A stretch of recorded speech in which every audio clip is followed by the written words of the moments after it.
10 update. Yan, rated PG. Ang movie nila Alden Richard at Catherine Bernardo na Lola Again. Yan, by the MTRCB. At 2 weeks to go na lang. Mapanood na sa mga sinihan ng Lola Again.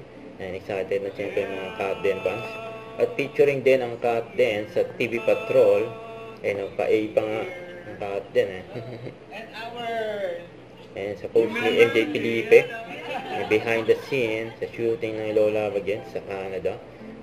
At suppose na Star Cinema ay nagpunta pala ang Kat din dyan sa Shangri-La Cinemas. Ang sabi dito, moments with joy and Ethan that help us feel in love again.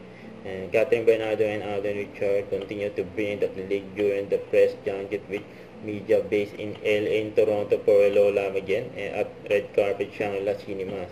And special thanks to Myriad Entertainment Red Carpet Shangri-La Cinemas for amazing support, post ni Catherine sa kanyang TikTok and TikTok ng Kat din and during mall tour nila sa Mindanao and nasabi ni Catherine, TikTok made me do it or Catherine made them do it. Nasaya ng Kat din.